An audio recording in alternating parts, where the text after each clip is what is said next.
Hey everybody, welcome to a glorious opening of Texas Showdown 2023. It's my first time back in 3 years, Mangaka. Ow! I'm Zero, this is Mangaka. It's Guilty Gear Strive time, baby. We are out here, my second year in a row. Nice. Chilling out here with some Guilty Gear Strive. We got a couple of great, fantastic names for you to open up this initial block. We're going to be seeing hopefully a little bit of the man himself, Kizzie K, Yes. swinging around to y'all pretty soon. We got some other fantastic players in these pools as well. Walter is one that comes to mind, Yep. a pretty strong Millia player. I think PhilRaven is in this wave of pools as well, a Texas local. There's going to be some stack names. We're going to have some stack Strive. Yes. The main question is, who's prepared their bedman? You know what? Actually, there are a couple Bedman Flash out there. Flash? Yes, I've Flash heard the should be rumors. running Bedman this time around, but Flash is in Pool B for those following Yes. along at home. But yeah, Bedman, the new hotness out here. I've not seen too much Bedman play, but it does seem like a character that can go one of two ways. And unfortunately, that is the fact of a lot of characters in this game. Either Bedman gets that opening gambit, nails it, and you're going to have a hard time getting out, or you smother Bedman like crazy, and they don't even have a shot. Very offensively leaned character. Yes. Has the tools and the smoke screen, literally, Oh, yes. to set up the right kind of mix-ups, but then there's just sort of, how do you interact with all the other characters that are within this roster? You have like these very huge sort of normals thing, Bedman's pressure, very unorthodox as well, structuring around the error state and the follow-ups that you get from it. Yeah. So that is the whole thing and conundrum of unlocking and really mastering the character. Yeah. He's been out for only a little bit of time. How do you stack up to all these players who have tons of legacy knowledge and you're trying to just lab the matchups? And that's what's crazy about this character, legacy-wise, you know, completely different, right? Yet there's some familiarity, like you said, with you know, the error state and rewind and whatnot, but just the strivification of Bedman in this game is very interesting and very unique. And I do love that about the cast too, right? We see it across the board of like how characters change in this iteration of the game. Like Testament is a great call out right there. Even Baiken, you know, being one of the stronger versions of her character throughout the series here. But we do have our first matchup here. It's BSG versus Alpha Omega. So BSG looks like one of the Texas locals out here, out from Prosper, listed on their StarGG account. They are a consistent top 4 placer of the local no blocking out here, and they were second at Yokai Wars 2 out of 62 people. Ooh. So particularly strong player. Alpha Omega, not really location given on their account. They played at a Safe Jump Saturday fairly recently, and they were second place out of 14. Nice. So could be a pretty good match coming in here so far. I don't know any more history on the players beyond that one. Looks like we have the character intros loading up, my friends. It's an Anji versus Jack-O matchup. Characters you don't get to see too often. Yeah, Anji's been on a little bit of a rise, right? As you know, some players really sticking it out, really figuring out how Anji can settle their own. We've seen some top 8 Anji players in Tampa Never Sleeps events as well, too.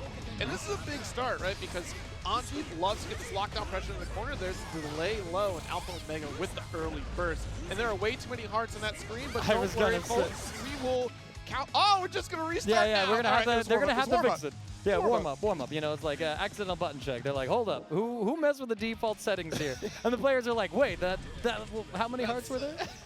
Well, who messed with the setup? And you know what, too? It's really interesting to see a lot of Texas players out here. Of course, Texas is one of the greater regions for Guilty Gear, leading through Exerd as well. So it's great to see that Texas still represents their own out here in the game of Guilty Gear. And of course, with Texas being such a large state, there are so many like niches of the community out here. You got the Houston scene, you got the Dallas scene, there's probably an Austin scene out there that I don't have connections with. It's just so cool to see all of those players sort of like starting to come together. You kind of get more, once you get into these larger landmass states or more populated states in terms of like density, you get just so many more niche communities. And it's like, no, don't confuse me. Like in Colorado, don't confuse us with them Springs boys. Right? I mean, you know, and that's a great call out there too, because the state is so large. You do get a lot of like almost California vibes, right? You have NorCal versus SoCal. You know, in Texas, very much the same. Houston, Dallas, and even Austin. Austin's got, you know, hey, Arcade UFO. I miss you guys out there. But yeah, you have a lot of great competitors coming out of all three regions. They're nice YRC to take control back. And that was the opportunity there for BSG to interrupt. But yeah, but you saw the 5P interrupting the minion throw as well before it could get active. That's some deeper matchup knowledge and reaction there from BSG. But Alpha Omega has the burst on their side. Woo!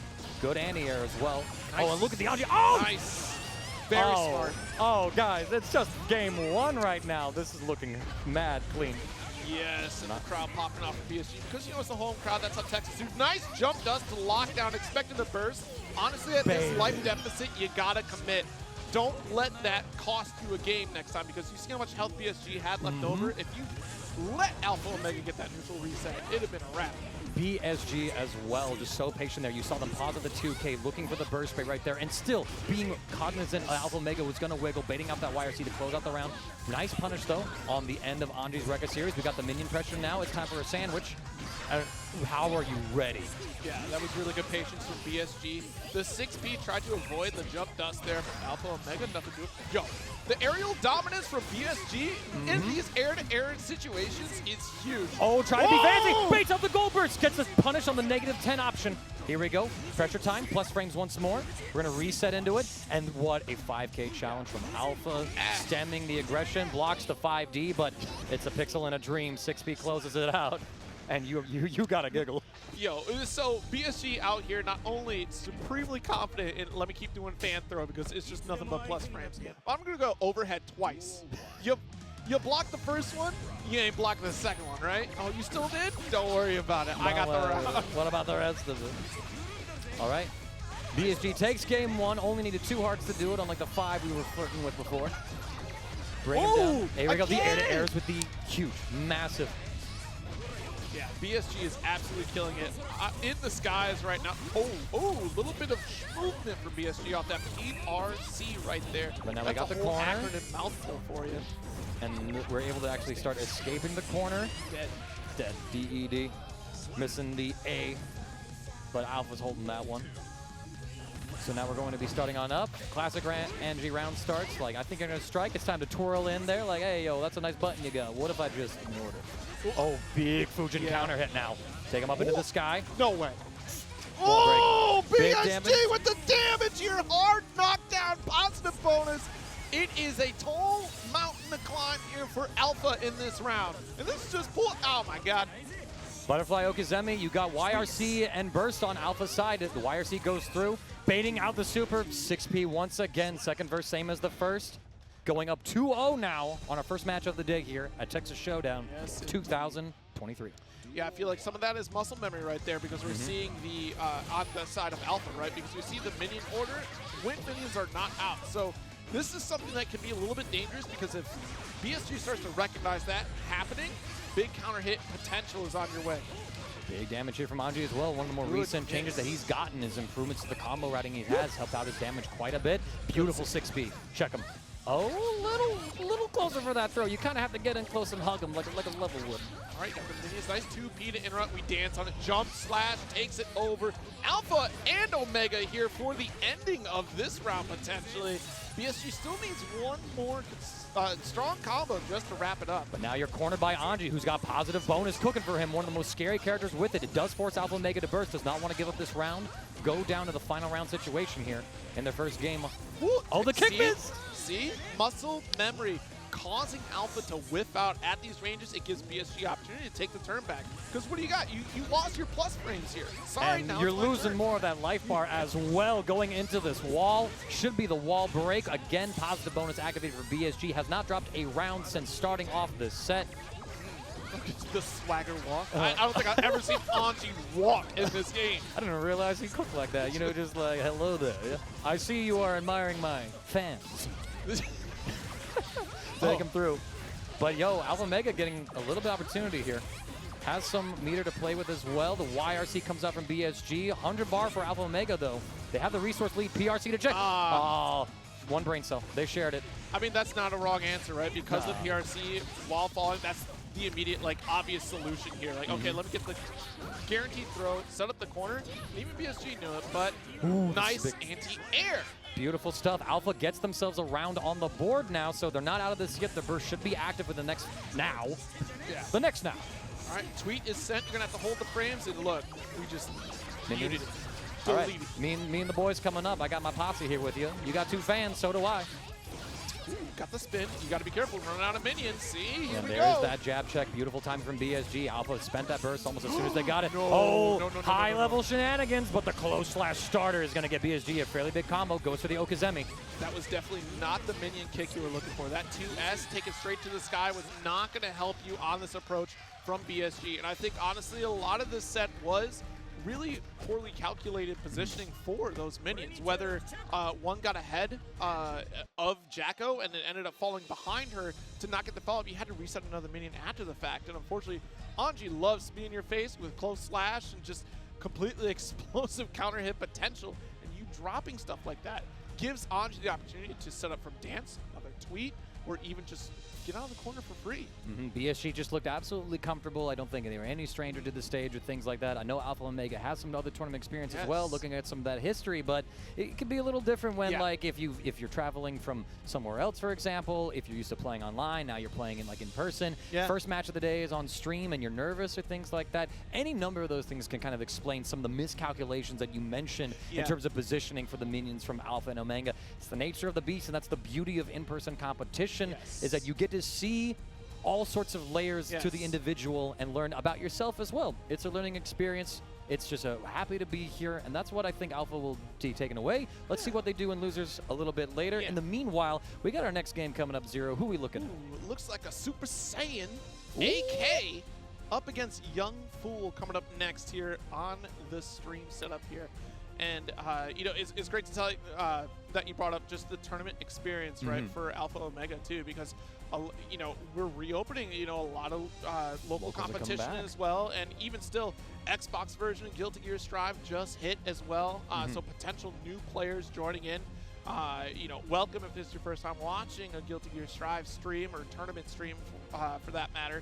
But yeah, you know, getting that live practice experience is a very different scenario than, like you said, sitting at home. Playing in a tournament gives you that additional pressure, right? That feel, you know, like having that quick understanding of, oh, well, once I lose 2 sets, that's a wrap. Like, I'm done. But now you might not have been able to hear it, and maybe you did hear it at home. You have a home crowd cheering for BSG. Add that pressure on top of it. Oh, man. When you're up against, like, you do one of 2 things. You're either like, I can't wait to silence these guys. They're going to be so damn funny. That's my energy. Or you're like, oh, man, no one's cheering for me. Like, you feel some of that pressure coming on down. I remember one of my first tournament experiences going out of state was rest in peace, Canada Cup for Dragon Ball FighterZ, like 2018, something like that. And there was this one guy who was from like a Central or Southern American country. He and his boys were there, and he had a hell of a losers run. The team was like, I need you to play again. I need you to play. Like 4 Dragon Ball sets in a row, Season 1, Season 2 era. And he got to me, and his friends were so loud. Man, they were soft as I too owed him. I'm evil like that. I'd be evil like that. But we got our boys sitting down right now, SSJ, AK, and Young Fool. A little bit about these players. SSJ, out from Georgia, actually. We're doing button checks right now as well. At the 9 Moons monthly number 14, they were 33rd out of 79 people. Pretty good. Pretty good showing there. Young Fool is out from, I'm hoping I'm pronouncing this right, Wiley, Texas. And they won the redemption bracket, actually, at a no-blocking event. So for those of you that may not know, sometimes there's a redemption bracket held. You go 0-2 in a tournament. It's like, man, that's the end of it. Hey, you qualify for a redemption bracket where you get to play with all the other people that went 0-2 and fight it out. So this is the guy who's the king of the 0-2ers. Yes. You know, I do appreciate tournaments that do that. You know, Tampa Never Sleeps has been running 0-2 brackets as well. Because that's been such a growing tournament series, that, especially with how many players are picking up these games for the first time. Getting that additional practice, because there's nothing worse than you go into like your local and you just, wow, I pay venue fee, I just sat down, lost 2 games, as I don't get to play on any of the setups. No. You still get that full tournament experience, hang out with the homies, get additional experience with people who may be at your skill level, right? You know, and there's so many other ways to be involved in a local as well. You can be helping out running the brackets, for example, joining the TO crew with that. You can maybe, like, if there's a stream, be like, hey, do you guys need commentators? I might have seen back home, we're pretty open about, like, yo, if anyone wants to jump on the mic for these games, I need people to just cast, work on your resume, get some experience. There's just so many things. And again, you could be rooting in the crowd. You can be watching those stories develop. There's so many ways to be active in the FGC. You don't just have to be one of those guys that's, like, fighting to win the prize pool money and things like that. You can enjoy the FGC at so many levels. That's why I'm right here, hanging out with you, bud. Yeah, I'm laughing here because we're about to see Goldlewis. And I love me some Goldlewis, and I hate me some Goldlewis. This character is a boiling point character. Just like, man, I did all this work to body this character, and one counter hit. This dude took me to the moon with the Behemoth Typhoon. But you got Faust on the opposite end here from Super Saiyan AK, tossing out items, but don't forget about the drone strikes overhead. And in this Behemoth Typhoon, it's trying to crash overhead. I like the delayed burst there from AK, waiting for Young Fool to approach, get a little bit closer before applying that pressure. Good block on the low this time. Yes. You're going to see that FD a lot from Young Fool because all of these swings of that huge, meaty alien coffin are going to do guard crush. They chip your health bar away. They're going to be plus. Watch out, mini Faust. Oh, the mini Faust. Yo, man. The mark of a good Faust player is how does the item RNG play for you? And in fact, mini Faust was there. It giveth and taken away. Nice BRC punish right there. That was a really good call, but now not dead yet. Ah, no, you should have known. You gotta watch the resources. Oh, you did! You got mixed. It looked like it was a throw coming out. I thought he was throwing too, or something like that. AK had like his hands were up. He recovered that fast. Okay. He's a doctor. He warps through space and time. All right. When we say doctor, I don't mean like, yo, doctor, what's wrong with me? I mean, who? Fair. I got that one. Yeah. Shout out to you, Doctor Who fans. 5K interrupt here, and that's risky business against a character like Goldlewis, because if you mistime it ever so slightly, whoo, that behemoth is coming. All right, try to pick up the trumpet this time. No, we leave it behind. That's all right. All right, fade back using the Red Roman cancel from the mix to force the mix up first. How many times can I say it in one sentence? Now we got fuzzy mix. Great block, just Young Fool expecting it. The Apple will detonate though. We're kind of reset the neutral. AK with a huge life lead. The minions again, the trumpet play and the items. AK is pulling the right items at the right moment. Here's a bomb for you. Watch out. Oh! Yo, Young Fool almost had something. That meter right there? Oh no, this is actually checkmate. Like, AK does not have the resources to withstand all the Behemoth Typhoons, has to FD everything. Chipped out, Young Fool tying up the round count. I know last set was a little bit one-sided. I feel like we have ourselves a real back and forth starting up right now, and it begins with the 5K knockdown and plenty of item play coming through. Nice hook. No burst from Young Fool though. Interesting. Yeah, just contend to hold the damage. Yeah. Probably using it for this situation here. Oh, and now I got my eye on you. The system of the down coming through. Oh, but the mini Faust just being ever so active, denying Young Fool the pressure after the super meter. AK's item RNG has been on point. The only thing he's missing is 6 meteors in a row. Or within like the set. Happened to me IRL. Yeah, you know that's coming. All right, 100 tons on the way. Nice, but the kindergartner's coming out to play. Full recess. Young Fool making an aggressive approach. You may as well. Red RC, keep it swinging. And you see the pressure was so intense there. AK lost quite a bit of health just from the chip damage alone. Here come the boys. Yeah. All right, got the bananas coming through. Need that potassium boost. Oh no, we're slipping. Actually, that was a really nice little spot for Young Fool to pick up the bananas first. All right, we got the ton. The Afro's coming down, but we're behind it. Young Fool's again getting the pressure. And now the drone is out, but here comes Mix. Big punish right here. This is actually dead. If Young Fool is able to complete this combo. Dude! Put you in the coffin, Doctor. You're an alien too. You belong in here. I'm going to be on this Who reference thing for a minute now. I'll tell you something about a seminal show called Doctor Who. Doctor what now? No, who? Not an owl. Well, maybe there is an owl, but this doctor is no owl. Duel 1. Booting up game 2, Young Fool having the lead now. Super close back and forth. AK looked like they had the round almost secured for themselves, but here comes Young Fool in that Behemoth Typhoon. Nice 6B though. AK getting some good items out. Bombs in their court. And now look. See, I like this out of the second round from Super Saiyan AK in that last game, right? The full screen patience, toss out items, and force Young Fool to really interact with these because you're whittling away at Young Fool, which is great, right? And even if Young Fool makes that full, nice PRC, makes that full approach, you still are getting away with it because the items are saving you. That was a huge actual burst bait there from AK. Not able to get a punish or anything off it, but the fact that it completely whiffed, like this super is going to be blocked, means that Young Fool is going to be missing that resource for a long, long time. Faust doesn't do a lot of multi-hit combos unless he goes into mix territory, which you need a new do. I like you with the throw better, Gold. Give him some Goldilocks, if you will. Yeah. Let's see, AK again getting some momentum, gonna have the burst back sooner, which means they can use that defensive resource.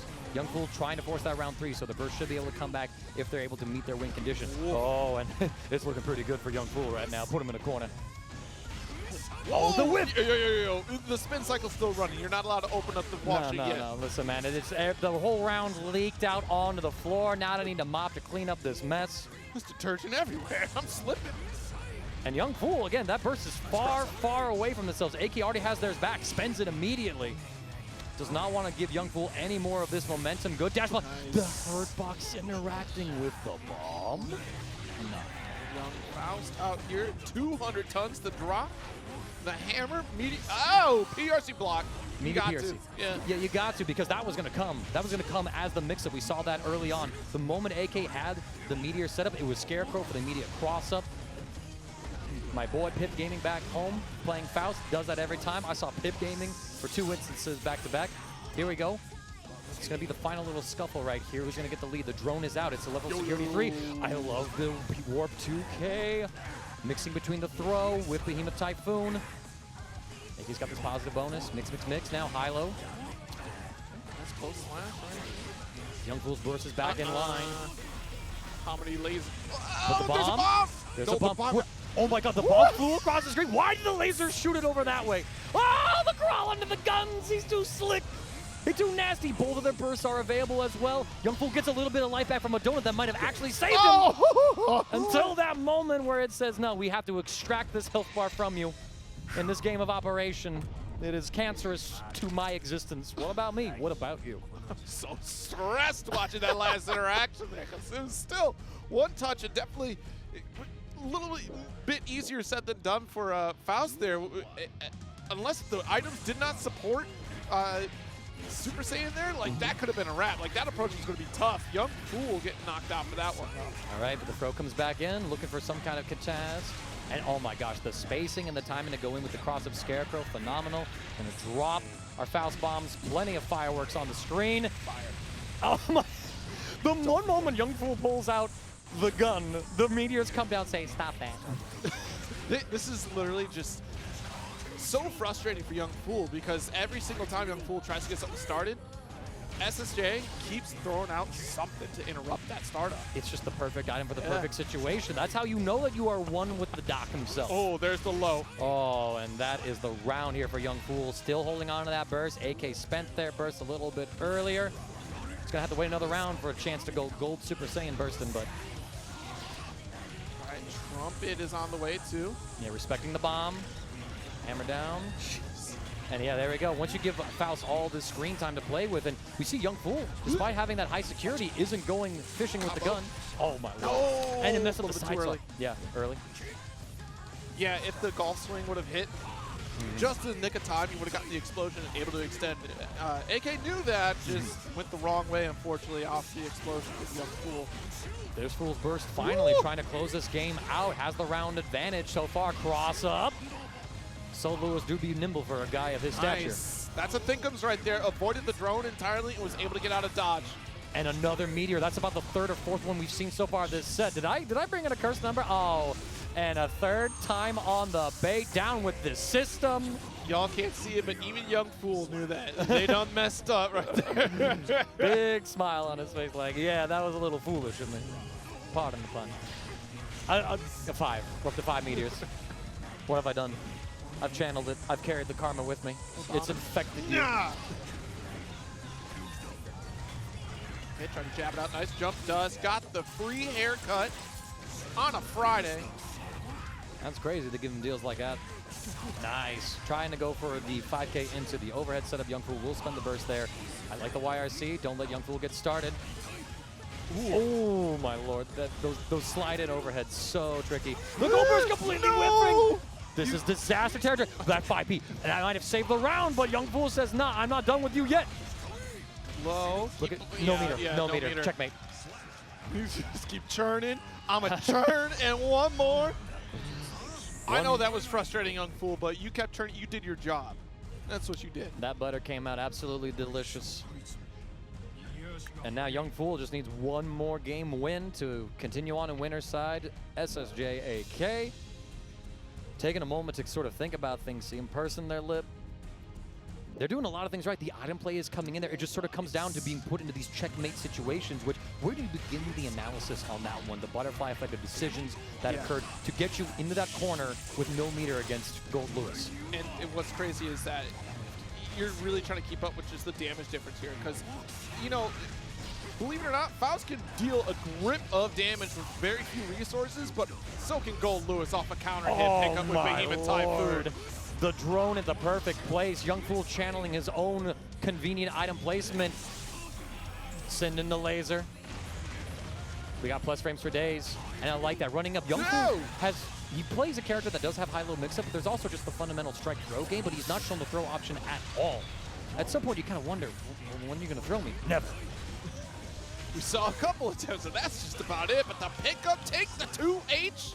That's a round, and Youngfool is set up for match point right now. We're kicking this Doc back into the space hole he crawled out of. What a 2P, interrupting the mix.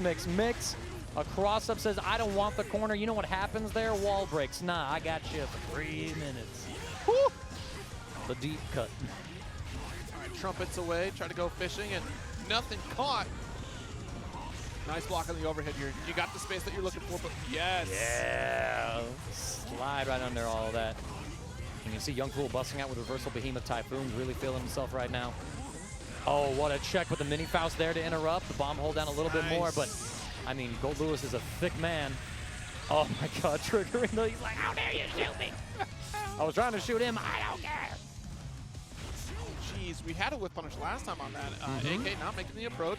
No. Got a banana out. I love the patience as well. Oh, that's checkmate. Had to burst immediately. The follow-up there was to do it. Closes out the round. Youngfool advances on, stays in winner's side. 3-1 here. Texas Showdown, Guilty Gear Strive bracket 2023. This is our first wave of pools, our first bit of Guilty Gear Strive action. We've had some amazing games so far. That's it. Two really amazing games. That was the back and forth right there, the item play right there. And that feels, SSJ had the item luck. It just didn't pan out for him. It's about the closing, right? Like you might have some excellent opens, you might maintain control, but the wild card in that match is quite literally Goldlewis. Like that, you get one hit off Behemoth Typhoon, you're feeling like a champ in the making. And no matter what you mix with it after the fact, that's about half the opponent's life bar gone, you know, given the right routing. Yeah, the risk reward that you get with a character like Goldlewis heavily skewed in terms of the reward favor right there. And we just saw that Youngfool got like 2 different checkmate situations, got Super Saiyan AK in the corner 2 different occasions, and once you run out of FD, it's that last round, you got no resources. Oh, I see. I'm gonna be eating some chips here. Oh, no. No dip, nothing? No, just draw. Just raw, dry tortilla chips, and that is just like such a disheartening feeling. You know what? Sometimes tortilla chips on their own, they're pretty good. When you have the right spice, you ain't wrong. I had some, we went out to, oh my gosh, Jake Ryan will kill me for not remembering the name of the place. We went out to this fantastic place just up the street. Oh, yeah. Super, like, fairly bougie, but it was really cool. They did their chips. Fire. Delicious chips out here, No, there's a lot of great places out nearby here at Texas Showdown. If y'all want to come hang out, feel free to do so. I think they still have some on-site registration available for some of their brackets. Some of the games. Yeah. Guilty Gear Strive's closed, Street Fighter V is closed, but games that have under like 64 entrants, those are still open. So if you're hanging out in the area, you're like, hold up, I need to go win that. Pull up, King. Or Queen. Or the Emperor. Whatever you prefer. Our next match, though, pulling up for us now, is going to be Zippy versus WaterBwe EX. I don't know how the last 3 letters are supposed to be pronounced, so I'm just going to shorten this all to WaterBwe. WaterBwe? I like that. WaterBwe. Oh, because maybe it's like WaterBwe. Yeah, WaterBwe. WaterBwe X. WaterBwe X.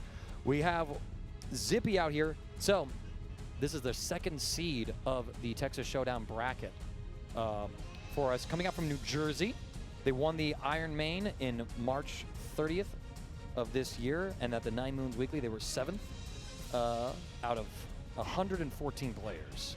That's a big bracket. You might think like, oh, 7 plays, he's not top 3. It's like, well, how many people play? Oh, that's a lot of people. You get in that top 8, you kind of a killer. You kind of nasty. Yeah, I mean, I keep saying in every bracket, too, that the point we're at in Guilty Gear Strive, so many killers are out there. Like, you get in the top 48, it's, yo, that is a bloodbath.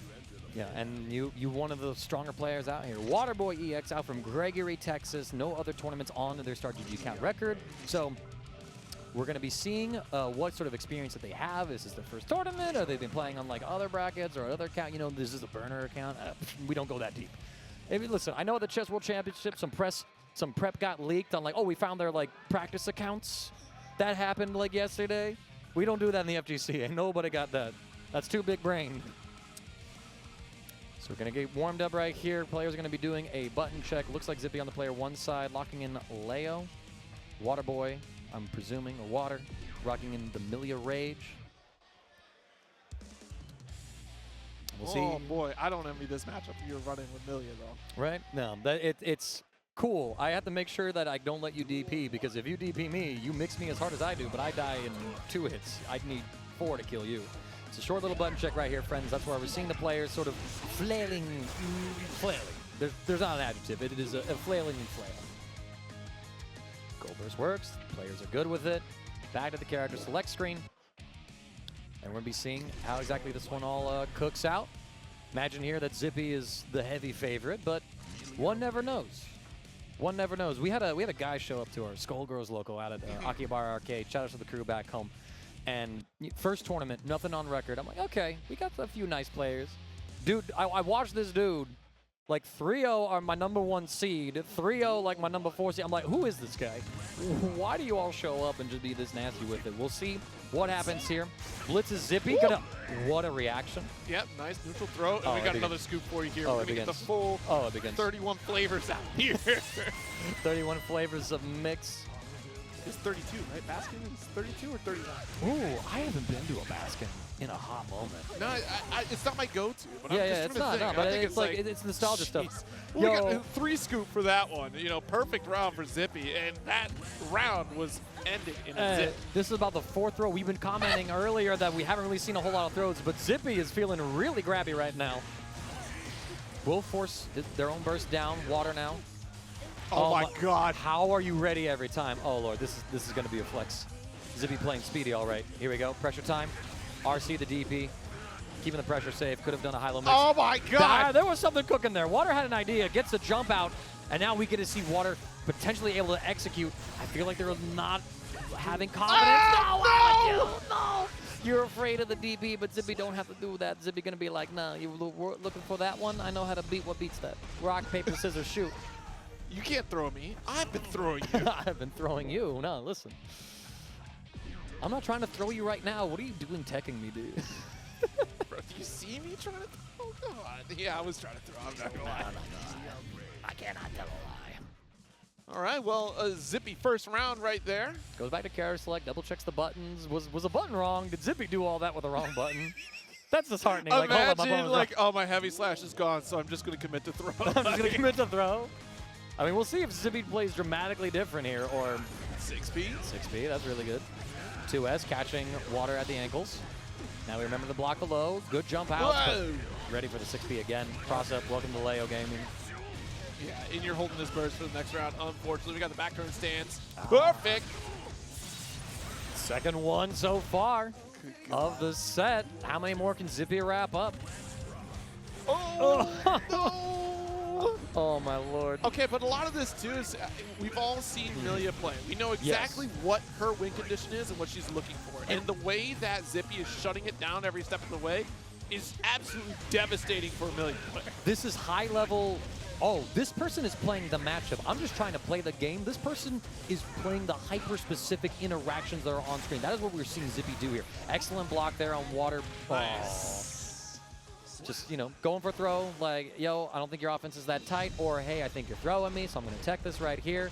Zippy up 2-0 on Water. Water's having these really good moments where we're seeing them jump out of some of the pressure and the mix-up that Zippy is trying to establish. It's just being able to capitalize on escaping those situations. It's been Zippy winning the neutral every time afterwards. I like the aggressive burst. Yeah. Overhead. And Zippy's... And look at that. Zippy even paying the respect. Like, I don't want you to get any momentum here. You got me in the corner, knocked down. No, I'm bursting here. Close slash. Timing the Oki. All right, we're doing some fakes. Yo! All right. Oh, no, the dash and BRC for the overhead. That was nasty. He's like, no, this is how you met. Stop. If we hit 32, y'all, if we get to 30 flavors of scoops out here. I'm coming down with a case of diabetes right now, man. There's too many scoops on this ice cream. 2K punish, hard knockdown. 2D just to force Water into the corner. The air-to-air interception. Zippy playing absolutely immaculately. Here comes another knockdown. Cross-up time. It's the low. Burst is available. Well timed by Water. To Water's credit, they've been fairly decent on defense, as much as one can be against a seasoned Leo player such as Zippy. Takes it a clean 3-0. Keeps their winner's run alive and sends Water down into the loser side of the bracket. For those of you at home who may not know, when you come out to a fighting game tournament, we do a thing called double elimination. What that means is if you lose a set, you ain't out of the tournament just yet. You get to hang out and go down to a loser's bracket where your life's on the line. You lose there, you're out of the tournament. Thanks for coming out and playing. But if you can keep winning, you keep progressing onwards, still have a shot to win the whole thing from there. Yeah. That's how we do the show out here for the FGC at Texas Showdown 2023. I'm CD Mangaka hanging out with the man, the myth, the legend, Zero Syndicate.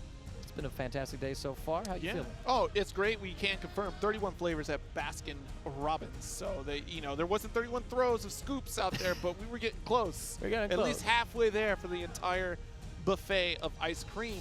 And what a great time to be out here in Texas. A little thunderstormy on the way in, but look, as long as y'all made it here safely, we appreciate you hanging out. And for you at home, we appreciate you hanging out. There's still something you can do while hanging out with us here. There are a few match-arenos on the Star GG page, so please definitely take advantage of those to help out those players in those pots. It's free money that you can potentially put in those pots if those codes have not been claimed already. But there are sponsor quests along the side as well that you can partake in.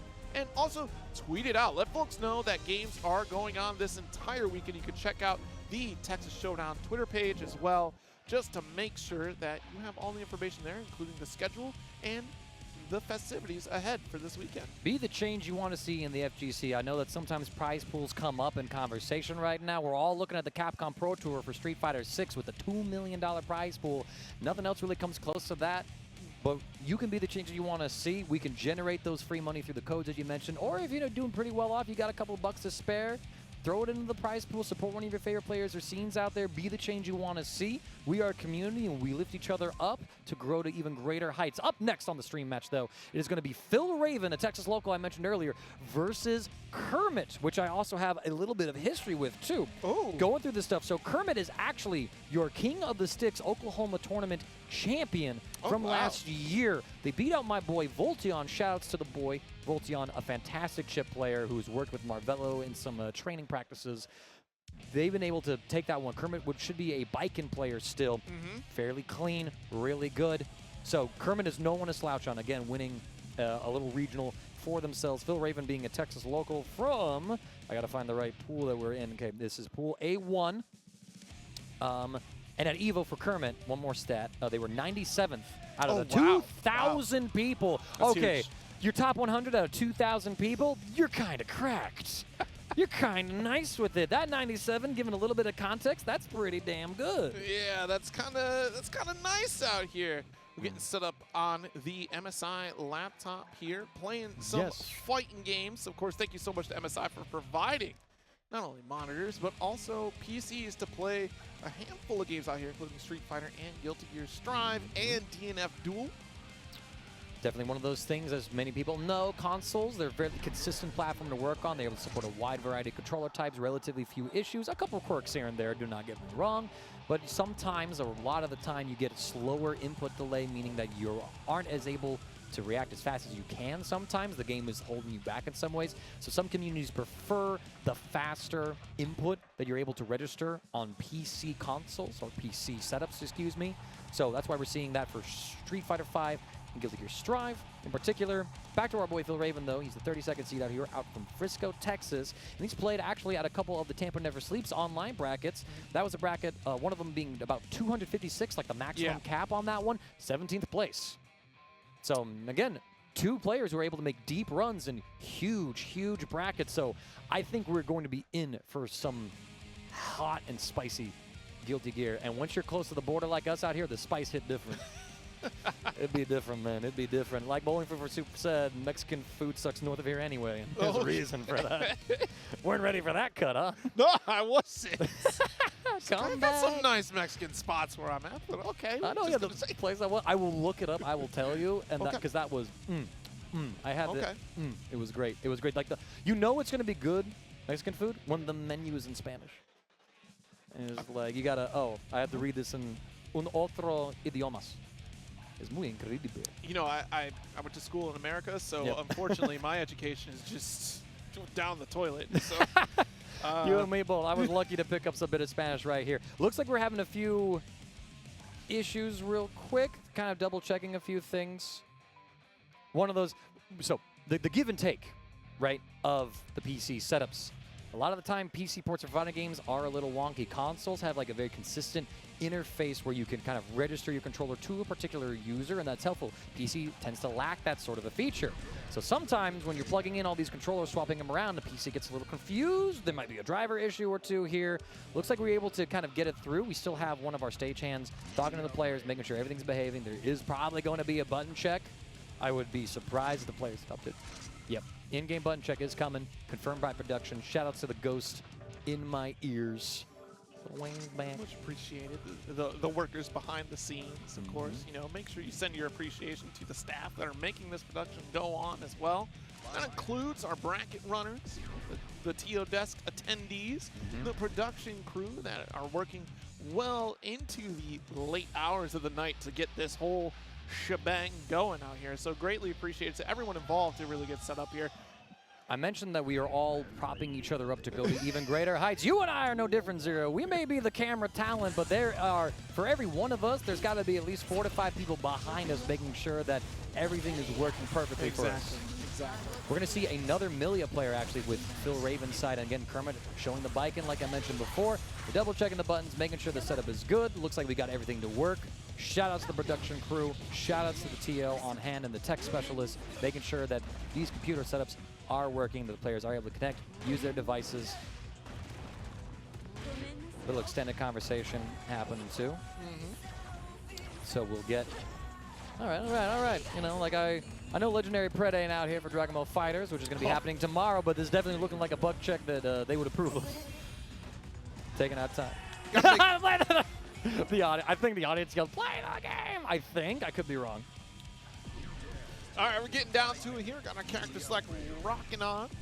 Deep breath before you get in. That center, that calm center before you jump in. And honestly, I appreciate seeing stuff like this, especially at high levels of competition, because some players will just bang, bang, bang. But you really have to think about the mental fortitude it does take to compete at such a high level, to make those rapid decisions and try to outwit your opponent here. 50% likely to start for Kermit. And jump slash. I tell you, Baiken's jump slash, phenomenal air buttons. Hold down this tatami map PRC to wrap up around here potentially. Nah, they were kind of autopiloting a combo, it seemed. The wall broke probably a little earlier. If they did a heavier hitting move, they potentially could have closed it out. This gives PhilRaven an opportunity to set up some Okazemi. The new nasty steal the corner cross up. Kermit's like, nah, I don't believe in wall breaks. No. This is massive. PhilRaven is doing what every Millia player dreams of. Get one knockdown, snowball the game. I don't need any HP to win. I was definitely worried there. It looked like we were trying to grab a burst bait there from PhilRaven, but still able to mix Kermit pretty well to try to catch up in the life lead. But once again, the round does go to Kermit. Start things off. Jump in with the heavy Rosanson. Going to be able to get that overhead. And again, PhilRaven has basically played this entire set without a burst. They burned it early in game 1. Or round 1, excuse me, and now in round 2, spent it as soon as it came back. The YRC is successful for Kermit, and now we got plus frames, and now we got some wild stuff, but I imagine that between the two players, Kermit's probably a little more acclimated. to the ball and chain situations than PhilRaven. The frame trap right there. Oh, yo, you see Kermit feeling themselves like, yeah.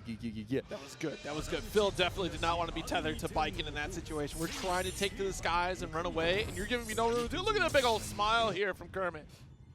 Having the headphones down, feeding off perhaps the silence of the crowd. Again, PhilRaven being the Texas local. Now, again, we're in Houston, but still from Texas itself.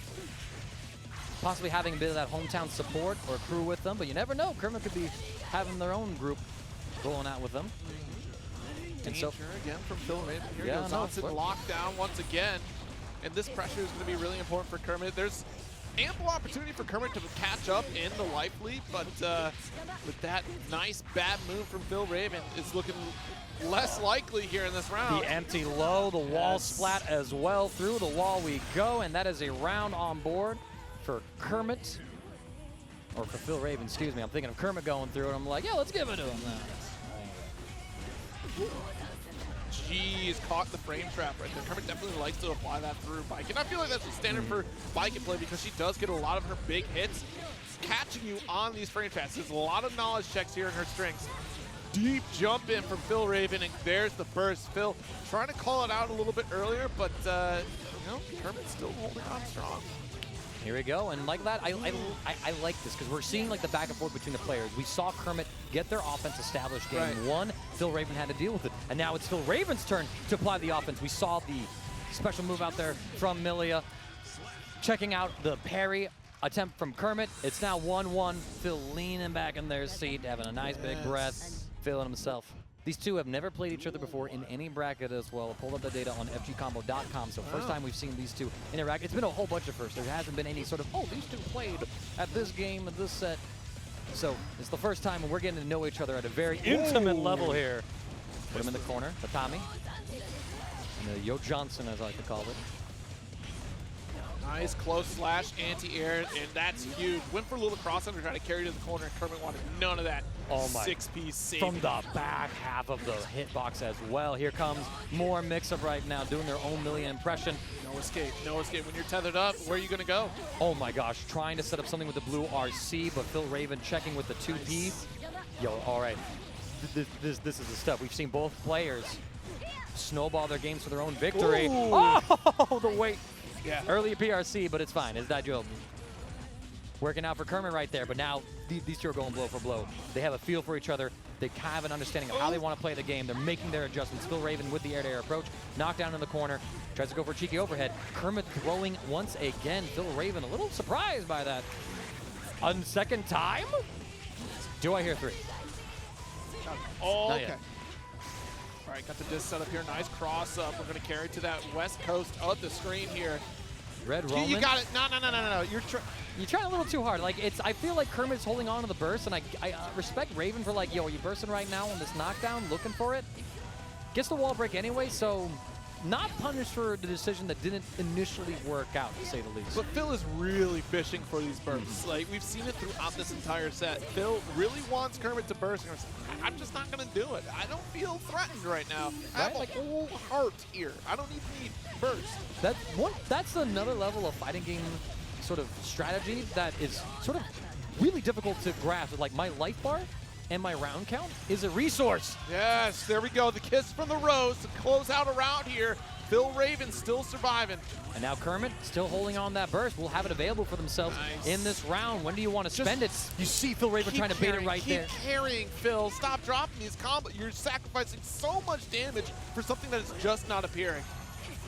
Still, I don't disagree with it because they did have the corner for some set play stuff. But at some point, you got to wonder, like, all right, I'm always throwing paper, and they're picking scissors. I got to mix it up. I need you to prove to me you're going to spend it. Like, if you haven't shown that you're going to spend in a certain interaction, why give it up? There we go. Tech that. Oh, the 5D! The 5D completely whiffing this. Lets Kermit not have to deal with PhilRaven having positive bonus. The 2S start. Here comes the mix. The throw tech, both sides. Oh, my Lord. That was going to be something nasty, but here we go. Sick right now. Okay. Got the pressure to keep going. How long until you crack on defense? Phil does have burst here to give a last-ditch effort, but Kermit's building up that tension right now because of positive bonus. And we can play full screen, just let it build, and it's going to become a nightmare scenario. Great throw. Yep. That was so slick from Kermit. Edges forward in this matchup with a 2-1 lead. Only needs to close that one more set to keep the winner side run alive. Yes. PhilRaven, though, not making it easy for them, but still the awareness to understand the Millia movement patterns that PhilRaven is using, sniping them with the air throw to close that down. That was too slick. This is what happens when both players play the matchup. Yeah. What did you see? No, I was just laughing because Kermit was staring right at the camera. I was like, come on, ham it up. Come on, do it. You know you want to. You know when a player sits down and there's a headset for them and they don't put it on, they're like, oh, they're a showman. Oh, they feed off of that crowd. They're like, yo, look, check me out. Here I go again. Check me out. Locking the things down. And I like this, PhilRaven meditating, going back to that character select. There's some statistic out there where players who go back to character select have it's some significant percentage. I want to say at least 20% more likely to win the next game if you go back and reset a character select. There's something about icing the wound, slowing down your opponent's momentum, recollecting yourself. That does a lot. Let's see if it works for Raven here. That's something that's been proven in tennis, right, as well, too. Like, you'll hear some tennis coaches really tell players, like, hey, between each point, take a drink of water. Like, just do it, all right? You know, before you start to just go for your next serve. You want to reassess the situation, figure out what your next game is. So far, it seems to be working absolute wonders for PhilRaven, taking a clean round in game 4. Is that a perfect? 7 letters? That's the perfect. 7 of them. POs for priceless, the look on our faces. PhilRaven looking to make it stand for his own victory here. Trying to find the next blow. Okay. We're seeing Kermit not really tracking the movement as well. I think Phil's making some minor adjustments, but as I say that, a beautiful air-to-air from Kermit, just like catching with that jump slash, if I remember my buttons correctly. 2K2D, the double low. Ooh, getting out of there, and I love the, the compel out just above Kermit's head in case he decided to get cheeky and jump up to chase. But the defense from Kermit, dealing with both of the overheads that PhilRaven represented, was able to get the pressure, blocks it, but the nice third layer. Phil says, all right, activate next layer. Just commit. Yep, there we go. We got the setup. Nice compel, but a little bit of a messy side swap. That's A-okay. We still got our throw. The mental stack's too high now. Whoa, whoa, whoa, whoa. Jump slash. Wrap this up. And doesn't go for a burst bait. Just committed to taking the full combo. Made that adjustment. All right, they're not going to give me burst. Fine. No, opened up a little bit too early. But, yo, actually, it's still living. RC, yeah, definitely. The 2P to check a mix-up. The absolute cojones on PhilRaven. Baiken is plus a million, is threatening a high-low mix-up, and you press a button right there. That's some winner mentality. And it's that moment of pause, too, that Kermit took right there, right? Kermit will set up to Tommy, wait a little bit to see that next interaction, especially if you have resources there. Look, I know you have an ejection card here. I don't need you to spend it, and if you do, I'm going to punish you for it. Just a high-level decision-making between these two. It's so fascinating to break down. Kermit's going to spend the burst early. Now Phil doesn't even have to worry about that anymore, but the 6B underneath here in game 5. Yeah, great timing there from PhilRaven. Yeah, you can see Kermit. Excuse me, Kermit. Yes. Yeah, Kermit. You saw them again trying to scout out the error escape from PhilRaven. Phil adjusting it to go over it. Yeah, they're both tit for tat so far. Danger bonus again. Has to be so careful navigating the skies, but not going to confirm. But there's our start. So they take him down. The compel, falling overhead, catches Kermit unawares. The wall slump to steal the corner. Why you nasty like that, Phil? Okay, got our close slash anti-air, pick it up. Not enough meter here. The tension pulse just lasts a little bit too long just to get that hard knockdown, but look at this. The low, I think Kermit was falling back on a throw defensive habit potentially, or was expecting a bad moon overhead. Well, either way, didn't watch the toes. PhilRaven now at set point, being down a game, the match reset. Ooh. Completely redefining the momentum. Side swap, the low, Kermit's wiggling. Nice close slash on the chase down here. About to get meter as well for the shatter. Spend it and take it to the heavens. Beautiful! The crowd yells, oh, that's beautiful! That's so Raven, PhilRaven beautiful. Here we go. But the tatami is going to set up the Yo Johnson. Okay. Tit for tat here. Both about 50% tension right now. 100 is on the way for PhilRaven. The positive bonus is still in effect for Kermit, but the button drops. You didn't stabilize an RC. You had a pickup. You had a round-confirming kill. You find it anyway, but spend that bar, spend that bar, spend that bar next time for me. Kermit, why you gotta make me so excited right now, man? I'm not even playing. My heart rate be like this. That should have been a fireworks gun right there to wrap it up with the jump slash. Able to carry coast to coast with the bad mood. No shatter quite. Oh, no! We shattering some walls all right as we're flying through. PhilRaven still untouched, trying to get that second P of perfection added. Jumping here, red RC, no overhead, does not find the mark, but the chase continues. A little overwhelming here for Kermit. Gold burst, what's not gonna do? Does PhilRaven have the kill here with the extension? Bad move, Red Roman. The cart, it might, yes, and you do it. PhilRaven turns it around and gets the W. And look, you took a moment at the character select screen to take that pause, to readjust, and think about the set. You didn't rush into it. And look how the play was in that final game, too. Slowed down a little bit for PhilRaven and took their time to make that approach and guarantee themselves the victory. The air-to-air movement from Kermit stopped working. He had the call-outs initially to chase down PhilRaven's movement, but then all of a sudden PhilRaven made the adjustment, started going a little higher, adjusted the timing for it, and Millia is a very slippery character. Once you kind of have to branch deeper from that first floor chart, it can be so hard to keep track of that character. Once that PhilRaven had the freedom of the skies, we saw them angel wings sprout and grow, and up to the heavens Kermit went. Yeah, absolutely, because PhilRaven definitely became very much a lot more overwhelming in that final game too, right? And it definitely, you know, started to crack at the defense of Kermit there, because Kermit was really consistent at understanding how Phil wanted to approach. But that final game, some adjustment changed, right? Of just Phil being a little more overwhelming, that patience, forcing Kermit to make the move first, and that just set up perfectly for Phil to close it out. But before we move on to our next games, we do need to take a bit of a break here, so don't go away. More Texas Showdown 2023 action for Guilty Gear Strive is on the way. All right, everybody, thank you so much for your patience and hanging out with us in the chat at home on Texas Showdown Live. Don't forget to let folks know at home Guilty Gear Strive is going on right now. The opening blocks of pools happening today. I'm one of your commentators, Zero, alongside CD Mangaka himself. Colorado, my friends, hanging out here in Texas. It has been a fantastic event so far. We've seen some amazing Guilty Gear Strive games. We got more for you. And speaking of Texas, I got 2 Texas representatives coming up on stream next for y'all. On the player one side, it is Elodad, hailing out from Corpus Christi, Texas. They are a Skill Issue Sunday regular, constantly getting in the top 5 positions at those tournaments. They played in one of the Tampa Never Sleeps online brackets as well, 25th. And again, those are some massive brackets, so getting that deep into it. This man's got some recipes, just like Sloth, out from Tourney Locator, one of the commentators y'all will be seeing later here at Texas Showdown for Guilty Gear Rev 2, the predecessor of Guilty Gear Strive, and some Super Smash Bros. Ultimate. You gave us a little visit out in Colorado a few weeks ago. Absolutely fantastic person, individual. Just great work for Tourney Locator. We're about to see how high his Chipp can soar on the wings of this eagle, as it's the Chipp mirror! We were talking about Chipp. We were talking about chips. I didn't realize that we were going to be sampling some of these chips now. Oh, lordy. Oh, lordy. Golly, it's about to be explosive out here. The Chipp mirror. and I'm very curious to see what, like, because you see different flavors of chips all over the place, right?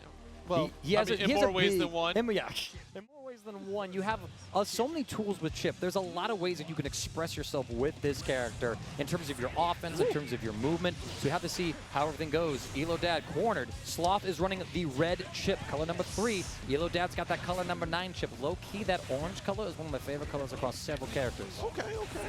Trying to get that deep cross up here in Sloth. Definitely maintaining control. Yikes. Gold burst. All right. Spend the resources, then you got him. And we're going to be seeing a lot of the Chipp knowledge checks. Sloth was able to endure most of the offense, but the 6K overhead will land and connect. Nice Beautiful jump. But wasn't low enough to get that punish there. Nice 2K pickup. Huge, though, for Elodad. Coast-to-coast carry.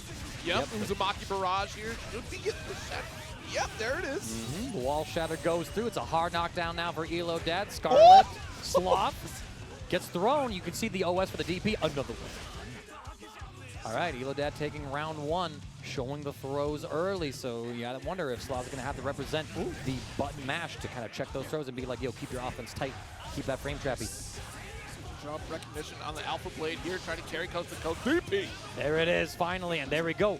Elodad actually representing the button checks first to stem Sloth's offense. Beautiful block on the double overhead. Check these elbows out here. Oh! No! That's a whiff throw right there. Fortunately, you didn't get too punished for it. Nice air throw right back at you from Elodad. Early on, I'm already seeing that Elodad has a sense of when Sloth wants to be going for particular Alpha Blades and is doing the movement to be in the right spot to sort of catch them right there. That's what we saw with the throw. Now it's time for Sloth's own knockdown. The backdash blue Roman cancel is going to keep Elo safe. Sloth gets counter hit on that wake up. Should be able to get this. Oh, a little bit too far for that. A little wonky carrier right there. Got our burst. Last ditch effort here for Elodad. Very confident we're going to get the round. But unfortunately, Sloth a little bit quicker on the draw with that low. Is able to keep it all tied up, and now Elodad has spent their burst and is not going to have that resource through most of this round. And with how Sloth is starting up, they might not get it back. Chipp is a very squishy character, nice. So look at that, doing half your damage to yourself. It's just, ooh. Got the Gamma Blade out, pressure going. I mean, look, Elodad happened caught on a back foot in that first round there, so you still have the opportunity to answer back. Oh, and Elodad had a reversal of some sort, but it wasn't the Beta Blade. If it was, we would have seen the iframes come through and blow up the punch. So very curious as to what Elodad tried to wake up with. Oh, here we go, Blue RC to approach once again. Excellent use. Oh, the knowledge check. Yeah, it's like, listen now, man, that's my mix. That's my mix, Sloth saying. Good block here from Sloth there. YRC to get out of the corner. Stagger pressure, the low, and that last ditch overhead. I thought for sure we were blocking. And you know what? It we may well have been. It was just that last moment. Look, if I don't press now, I'm going to lose this opportunity. I'm going to have the combo drop. Well-timed burst there from Elodad, waiting that extra moment to get Sloth to commit to that button to close out the round. It's rock, paper, scissors. You got to make a call at some point. Sloth is up game one, but Elodad has the corner. Plus frames off a Gamma Blade. Good defense, though. Ooh, got that burst. Oh, and there we go. We commit to the DP, and Elodad commits to a burst bait. Sloth not giving us like, listen, I've already committed. Oh, no! So that's what that feels like. Elodad possibly thinking. A command throw that you can't punish by jumping, and then you have to time a backdash to whiff punish. May I suggest pressing you a 3-frame 5P? Ooh, nice backdash on the 5K. Really wonky timing to do it. Didn't commit to that confirm, but we got a throw. Plenty of resources. 6K blocks the double overhead. Oh, no, no, no, no. Backdash, trying to whiff punish. Oh, this is so scary. Yeah, that was a really interesting position right there for Elodad because of how far they had jumped. That was like, all right, well, now I'm going to get, I've lost my turn. Yep. It's essentially Sloth's option to do whatever they want to, but when they took that moment to not do anything, TP was great. Looking into a mirror, Beta Blade into a Beta Blade from either side. Nice. There's another one. 2S2H is going to catch these overheads. Elodad! Whoa, whoa, whoa. Yo, we whipped the record into the other hook. That was nasty, Sloth. Why you like that? I thought Sloths were slow. He's moving. He's moving. He's moving. Take him through. A little more pressure. That's okay. 6 heavy slash interrupted. All right. A perfectly timed Beta Blade as well. Sloth going to interrupt. Goes into the Kara super as well. Both sides just recognizing that this round's a little too far gone. The clash? It's okay. We clashed and still got the W. Rounds tied up here. Nobody hits me like I hit me. And Sloth tying it up. And now we're starting to see both sides willing to represent the Beta Blade often enough. Oh, the 2D counter hit. Doesn't get the pickup. Another one. This matchup just got brutal between these two. It's no longer a Chipp matchup. It is an Elodad versus Sloth matchup, and they're looking to hit the haymakers here from Chipp. It looking kind of... The DP, get off me! I don't want to see this overhead again. Red RC to make a decision, but unfortunately, decision delays will cause you to drop combos. And now Elodad gets a massive jump pickup. Cross overhead DP to check a match, but Sloth gets the next blow. Doesn't have the meter to confirm the kill. Oh my goodness. 6K with block, bro. What do you want? Oh, the backdash on the throw. These two are very much residing in one another's head in this battle of who is the real Chipp, because my headcanon for this. Hey, you know Chipp made a clone, came out wrong, and now it's like, no, I'm the real Chipp. No, Sloth got a crew in the crowd, but I gotta say, Elodad got a crew in the chat right now. But chat, Elodad really needs your energy right now, so please let me hear you holler for Elodad. Send him through right now. This matchup is very much in its beta stages with how these blades are turning out so far. 5K 2D is gonna force out the burst from Elodad. Wins on the run-up exchange. Nice. Hard knockdown. Kagabuncha no jutsu. Me and the boys coming to mix myself. Woo! The Alpha Blade So much confidence from Elodad for that one there. Oh, this is a massive pickup for Sloth. Double Alpha Blade combos. Goes to the reset. Same side. Overhead. This is how you mix with Chipp. Sloth silently declares in their own gameplay. It is set point for Sloth. The crowd is popping off for him. Turning locator. You have plenty of fans out there. All right, nice little DP right there to interrupt, but right back at you. Sloth with the command grab here. The crowd energy is leveling up Sloth as we speak, and Elodad can only just hold off the energy for so long. Here we go. He has the pressure, catching a backdash. The offense of Elodad has been clean so far, but now Sloth gets another important pickup. PRC to stabilize the route. Nice pickup. We're going to get the wall splat. This means positive bonus for Chipp. A very terrifying character if they're able to start abusing it. Whoop! But these rounds start. Blue Roman cancels from Elodad have been clutch every single time. Sloth is looking to finish it right here and now, but to confirm off Rekka, we got a round here with resources. This might be the comeback Elodad needs. I love how they ran up throughout the first Rekka series and had a red Roman cancel being buffered in there. If it whiffed, it was PRC to stay safe. Same side jump 2K. Keep that pressure nice overhead. And DP. Beta Blade again. Alpha Blade gets blocked. We big chillin', but able to get the punish now. Dangerous jump in here. Has to be so careful. What a jump in from Sloth.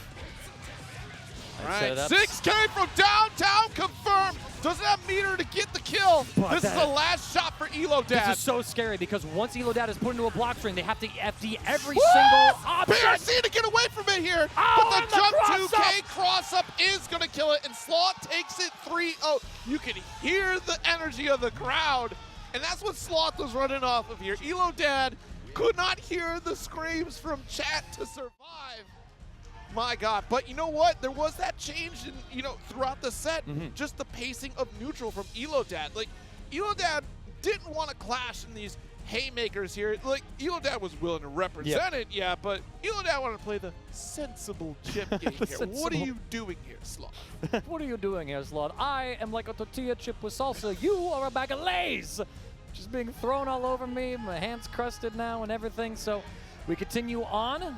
Elodad, of course, being sent down to the side of the bracket, not eliminated for the tournament by no means. Showed a lot of really good things. I loved their blue Roman cancel usage at those round start junctions. Got him a lot of momentum right there, but it sort of came down to when it came to the deeper Chipp mix-ups, Sloth was ready, blocked so much of it. Elodad wasn't ready for those next layers. Yeah, Elodad was not ready for the DP. That was the layer. Oh, that was literally just like, that was the other layer Sloth did not care what Elodad was doing. Sloth was like, I'm the aggressor here. I'm the aggressor, and I mean, both sides just slugging it out. It did get into a Beta Blade slugfest. Just so you know, Sloth is another form of ape. I just want you to... Gorilla, we are the same bloodline, you and I, Gorilla. We have our next matchup being queued up, my friends. Players are taking their seats right now on the player one side. It is Elucid out from Fort Worth, Texas. Third at the Sapphire Showdown out of 29 players. So, all right, we got a little bit of a strong local representative pulling up right now. In the meanwhile, their opponent is going to be Sick, no location listed. However, I think they're another Texas local, considering that they've been at a no blocking, number 72. They were second out of 23, and they were 9th out of 62 players at Yokai Wars 2, little regional sort of event. So, again, we're getting to the point of the bracket where the killers are starting to meet each other. And I mean, only one of y'all can stay alive. That's just how it be. That's just how it be. Someone's got to die, and we are going to make this ritual happen live for you on stream, my friends. So, I got to say, this Jellyfish Gaming crew, I need one of these hoodies. They look at fire. I know Pink got one. Met Pink out in the crowd a little bit earlier. Cross paths a few times in tournaments before. But, this Jellyfish crew got a fire apparel lineup. I need the details. And the deets. Hook our mans up here real quick. Like, you can hook up the players, my friends, by checking out the Match Arena links. We do have one for Guilty Gear Strive. If you're enjoying what you're seeing, you want to support the players, increase that prize pool money, you can donate yourself at that Match Arena link or complete a few sponsorship quests. Generate free money from the ethos of the internet. Check those out. Support those. We're going to be seeing a button check first, my friends, so we're going to have time to sort of gestate, dwell on the matchups. Let me pull up some extra head-to-head data, courtesy of our friends, my friend anyway, at fgcombo.com. If you guys want some awesome head-to-head statistics between any sort of players, and of course, there's like 1,000,006 on this Like, you know, you just go down, there's a whole list of, you know, you type in sick, it's like, well, there's this sick, this sick, this sick. Yeah, you know, there's only 1 0. That's me. That's it. True, right? So if you look at Star GG 0, they're all my accounts. I love that. That is actually the ones that have lost, they're not my accounts. They're not, I see like they're not my accounts. I feel like they keep like they make a different profile, they get added in because like they all go to the same tournament thing. Like this is toxic. Well, that's why it's sick. Yeah, right. Yeah. I think I found the account where they got third at the No Blocking Sunday I mentioned. I think I found that account. Still no data between these two. They're okay. There's one more. It's got a sick. Just might be sick, and that's what we're dealing with. I think I actually found like their main. Oh, here we go. We got some history. Okay. We got some history. So, sick. Having played at No Blocking, the Yokai Wars, 9th place, I think I mentioned that on their profile, right? This particular, these two have played twice before. Elucid took it most recently. Digital Havoc, number 104 on June 13th and 16th last year in Guilty Gear Strive. It was, actually, no, it was Sick who won that, excuse me. 3-1 lead. Then at Showdown 7, 2022, it was Elucid that won 3-0. These two are even in set counts. That would make sense because it was DreamHack Dallas last year around that time. So, yeah. So I mean, it's been some time since these two have met up in a bracket, but they're not strangers to one another. We're seeing the Testament on Elucid and the Chipp from Sick. So this is going to be some very fun matchup. A lot of Chipp representation so far in our brackets. Our 3rd one in a row, and now we're going to see how well Sick is going to be able to navigate Testament's very zone-heavy neutral. It's funny you say that. There's a lot of Chipp. You know, it would be, to my recollection, that Texas is one of those zones of Guilty Gear that they all accumulate to one particular character, and I wanted to say that Revelator, I think it was like Ramathal and maybe Sin. I could be wrong. My memory on Rev, it's been a few years, y'all. It's been 5 years, okay? Can you believe it's been 5 years? Hey, 5 years, still you, still me, still here. Bring him in now, Sick. Gonna be dropping a short combo. Trying to find the pressure right there. Elucid getting a little bit of their own offense started. We're looking for the next blow. Tag him with the bird, and there we go. All right, again, establishing the presence of the Beta Blade nice and early. I want you to think about this reversal. It's very important in this matchup, too. You don't want to let Testament get set up. This Brave Reaper situation is pretty rough to deal with, but when you're as fast as Chipp, you can close this gap, get those whip punishes going. Ooh, trying to go for an empty jump, and Elucid coming out on top of the throw. Nice block on that Alpha Blade as well. Even the little dash forward from Sick to just add to the mental stack of, is this dash up low, is this dash up throw? And Elucid just completely ready for it. Now they got Sick chained in the corner. There's 28 seconds left in this round. A full minute has passed. We're still in this round. And we are about to get out of here, courtesy of the Succubi coming through. Elucid taking round 1. Real close back and forth. Bursts are almost available for both sides. We're going to see it in a second for Elucid. About maybe 3 more for Sick. Deep cross-up, but no confirm with the 2K that we were looking for. Using Chipp's movement to kind of jump in, but we're unfortunately met with Elucid's offense. First finally live for Sick. 12 seconds a little early on my call. First signs out here, stained up. DP, don't care, but we burst and hold the offense. Sick is trying to fight their way out. And so far it's working. We're back to mid-screen. We're able to chase Testament. That's one nice thing that Chipp has. Against so many of these zoners, the movement speed lets you close that gap. Says, no, this is my range. I'm coming into you. Yellow Roman. Oh, the check. The immediate red Roman cancel as well. Done. Just to OS. Done. Game 1. Elucid trying to cook up some revenge for their last encounter at Digital Havoc. Summer of last year. That's the power of the jellyfish right there. Mm-hmm. Maybe hurting. We're not talking about the SpongeBob jellyfish. We're talking real jellyfish. The ones in Finding Nemo. Y'all remember that section of the movie? Terrifying stuff. Why would you bring up such a sad moment? That's what I'm saying. They vicious.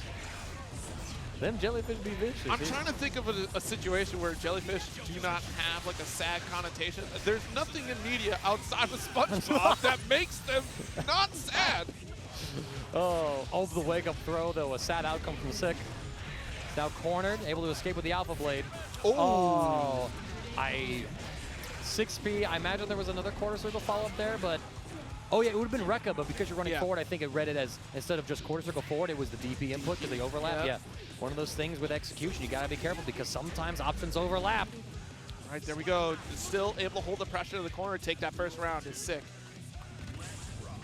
There we go, round start. Chipp's got some great buttons to contest that round start. You're looking for the next blow here. Beautiful movement, not getting tagged by the Stain State. And oh my god, dodging the Arbiter sign. Sick is playing this absolutely immaculately, but Elucid still finding hits.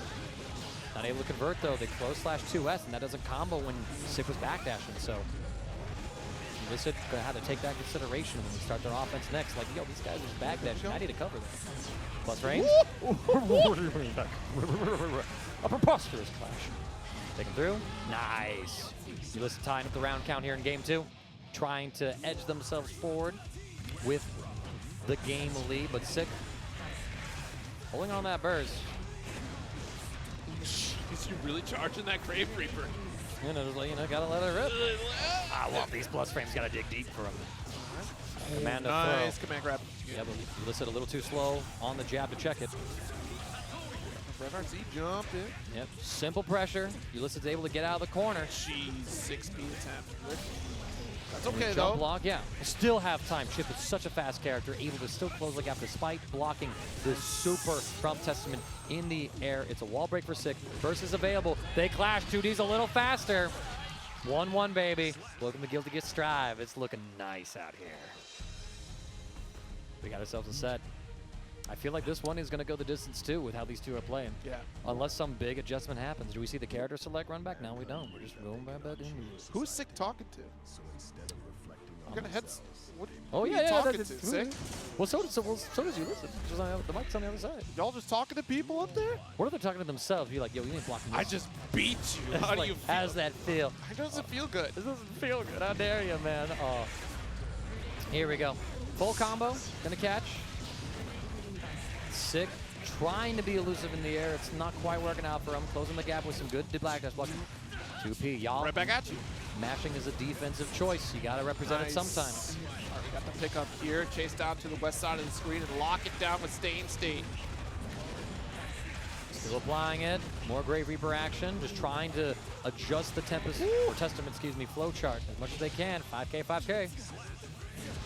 Elucid a very clean round for themselves here. Nothing to it. Both sides not really seeing an opportunity or a need to burst. Dang, still not your turn here. A big rip of damage for that counter hit. Good God. That's the thing about playing Chipp is that when you make a mistake, you pay for it. So if you want to absolutely remember every single mistake that you made, Chipp's a character for you. Because you pay in blood. Woo! Oh!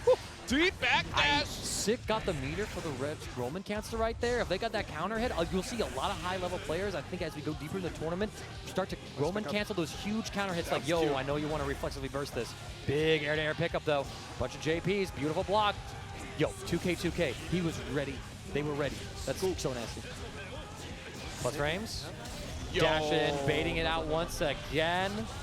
Oh, Lord, I reside in your head. It's me, your demons. That's a hard read that Sick is attempting, or excuse me, that Elucid is attempting right there. And just Sick is on the dash in. You're definitely able to block right at that. Oh, but that burst was a little poorly spaced and timed, and so now it's not really going to get Sick anything except for just, you know, refreshing the wrist gauge on him. Trying to get a 6P in there, but Elucid goes low. Yep, here we go. Through the wall. It's going to be a hard knockdown. This means that Elucid can do a bunch of things here. We could be seeing a Arbiter sign setup. There we go, overhead. It's like I fight this character a lot. I feel like you could see an Arbiter. Oh, there it is. You know, here's your sign. All right, well, tried to go for the Record Series too far. The PRC to try. I guarantee you Sick was trying to DP after PRC, and just the timing of the input was not there. I imagine that would be the case. Elucid goes up 2-1 against Sick right now. Sick backs to the wall. These games have been very, very close, and that's the one thing. Sometimes it's a game where it's close, and it's like, man, yeah, there's just so many little things to adjust, and you could either be like thriving and like, yo, that was some great Guilty Gear, or like, right, man, I'm gonna shoot you later. With the base boost, hello. Nice jump out from the throw, Elucid. Oh, nice burst though. Sick maintaining the offense. Overhead block, multiple overheads, 4 of them blocked. Yo, Testament is aware that hat stands tall. You got to be careful on those whip buttons right there. That leaves you prone to punishment. Jump P to control the airspace. Should be able to get the pickup here to get the kill with that 6H. Such amazing defense from Elucid, blocking everything, but once they tried to make the move to escape the corner, Sick was there, greeting them just like a ninja.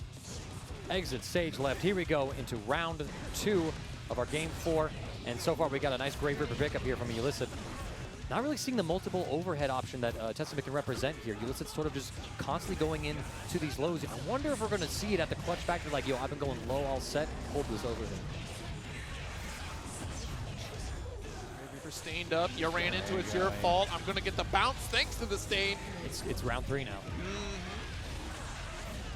Full pop. Get that shatter. There we go. There we go. Clean stuff. Burst available for Sick. Elucid not too far behind, probably about 5 seconds without any interaction. And we're going forward. Not even there. I don't need to worry about jump 2K if I'm all the way over here. Yo, the just block too, pushing them all the way back with that FD as well. Whoa. These challenges from Elucid has been insane with these 2Ps. Like, come on now. Nice throw. And again, it was that flawless defense instant block that push Sick. There's that overhead. It's the game closing set time. I've been conditioning you all set for these lows. Here I am at your head. Oh, 6B whiffs though. Yeah, Counter Burst is still able to hold that corner. Whoa! Alpha play, just block, and Sick is able to do the same.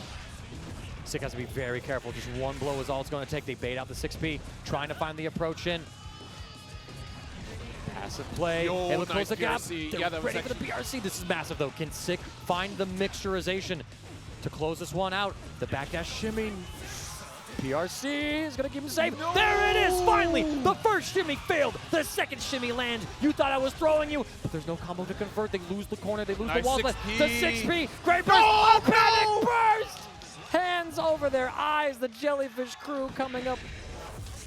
That was, honestly, the last few seconds there in that set were very important because it became such a scrambly situation. The antsiness that we saw from Elucid sitting in the corner there, just waiting. Eventually you have to crack on you're going to crack on defense because you can't block all day. Can't block. You have to. Sometimes you can. Some people are built different. They just block all day. But Elucid definitely, under the pressure, began to crack in that corner. That was the opening that Sick was looking for, but unfortunately was not able to wrap that up. And it came on down to where Sick was hyper aware of when their bursts are going to be back and available, and there was that combo. They saw the burst was there. It's like, I'm going to burst as soon as I get the chance, not considering the context of the situation. The combo's ending. Testament's halfway across the screen. It was time to chill. Exactly. You were too aware, almost, or too panicky with your awareness. Either way, a 6 set between the two.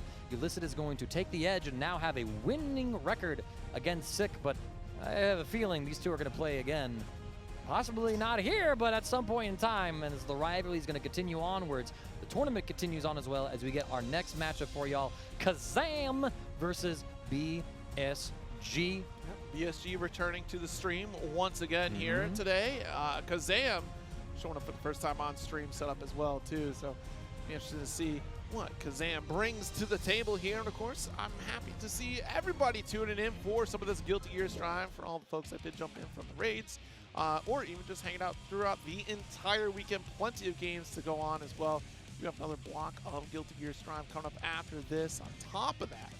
So still plenty of action. Yep, so Kazam, another one of our high seeds for the tournament, seeded 4th overall, so we're going to be expecting to possibly see them in top 8.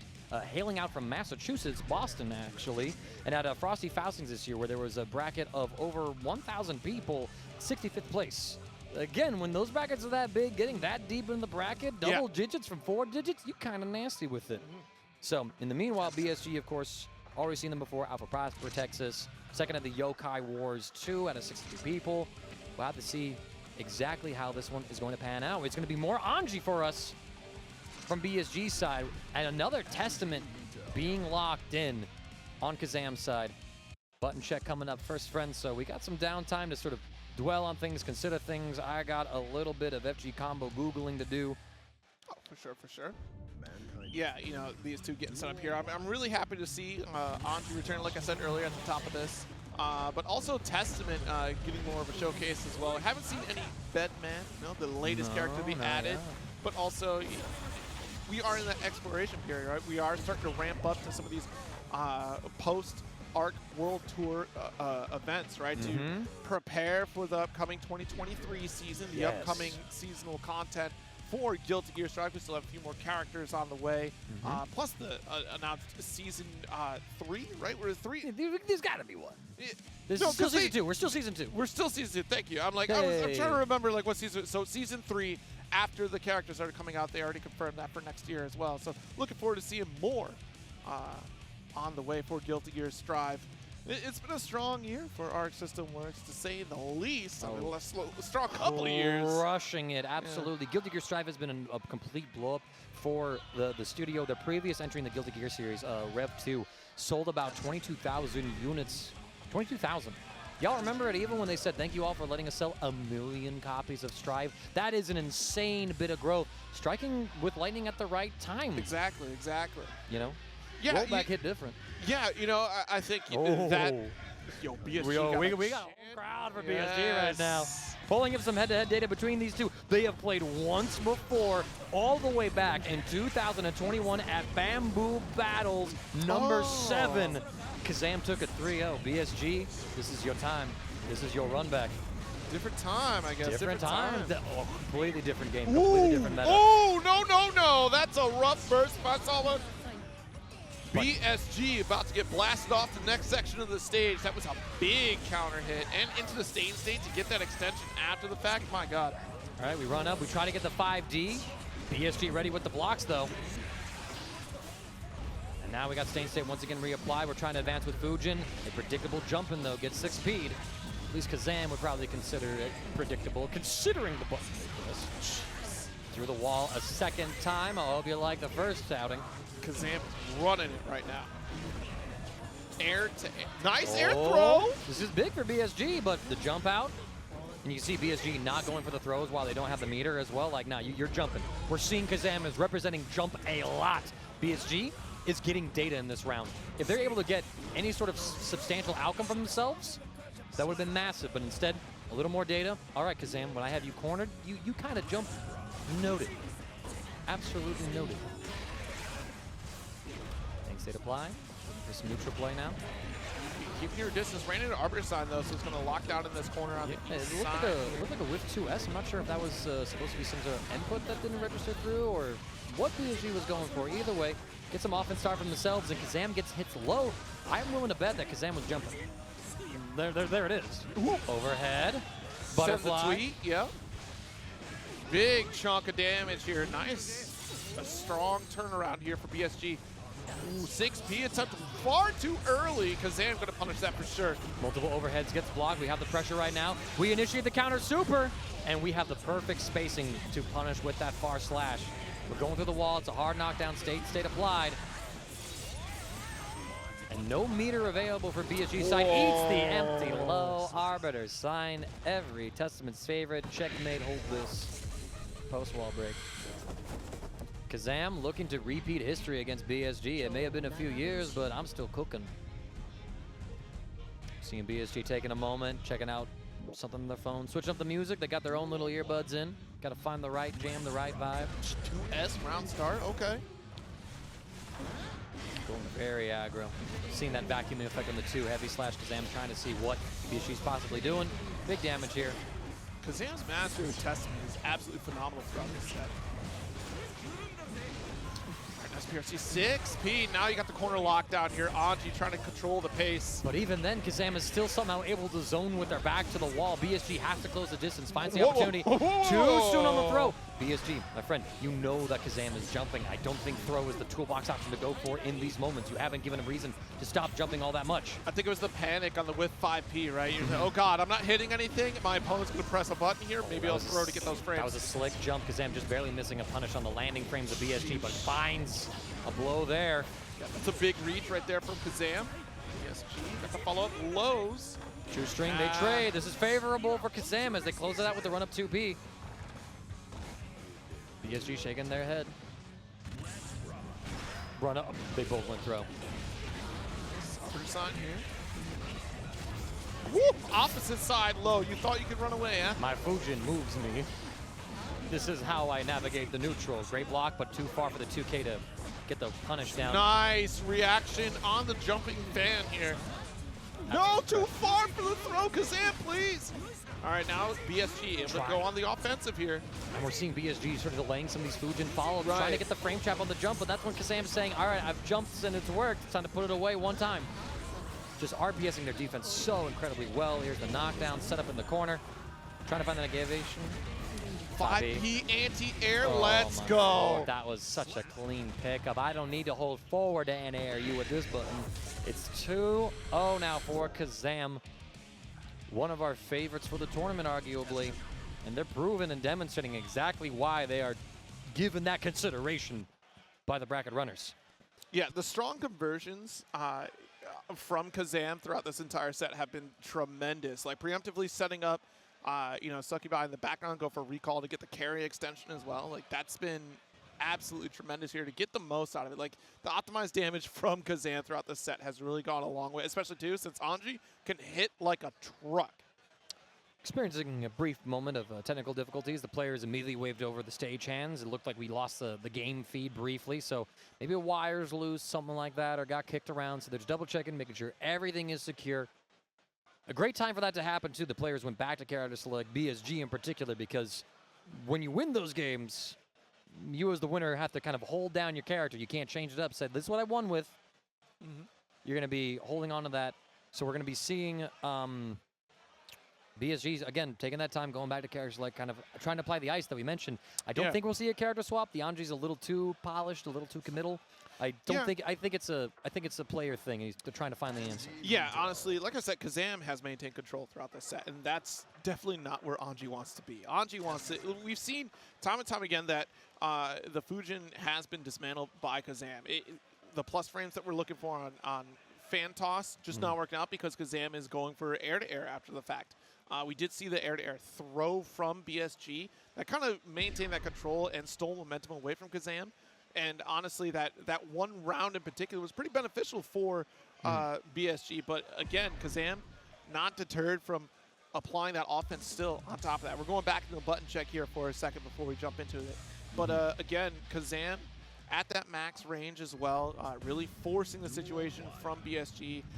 You see BSG really trying to rely on Fujin to close the gap, but the layers that Kazam has on their offensive approach really makes it difficult for BSG to get that consistency. And even then, too, once BSG is able to get into that ideal Anji range, up close and personal, starting to try and apply the mix, Kazam has been ready. The overheads have been blocked. The throws have been jumped. And Kazam is representing jump so much. And all these little moments where BSG finally tries to call out, like, I'm going to stagger, hit the low right here, they didn't jump. What do you do? What do you do? Are you playing me too? What is this? Why? How dare you Tetris me out here in Guilty Gear Strive? A burst to spend. All right, tweet is sent here, but the Grave Reaper teleport. Oh my goodness, it was covered up. I didn't even notice we had a teleport overhead. See, that medium range that Kazam is playing at right now is so difficult for BSG. And there's BSG with the fuzzy jump, not able to go down back in time to block the low, but the Fujin closes the gap here. Nice co-ender, able to chase down, but the whiff throw PRC to drift away from the 6P. Roman cancel on Roman cancel violence. That's some high-level Guilty Gear Strive player right now. You just spent your bar. It's time for me to spend it to counteract. And again, look at how Kazam's controlling the neutral here with aerial Grave Reaper at a safe distance so they recover in time to still check BSG's approach. Try to fast RC, chase down a Kazam, nothing doing. We might be able to get this corn to carry here for the kill. No, needs one more hit. There we go. Finds it with the far slash. Again, BSG having these great defensive moments here, jumping out from the Arbiter sign, but it's that next layer of offense and maintaining it that's costing BSG these sets as they're trying to turn the script and have the butterfly chase the crow, but that's not the album name.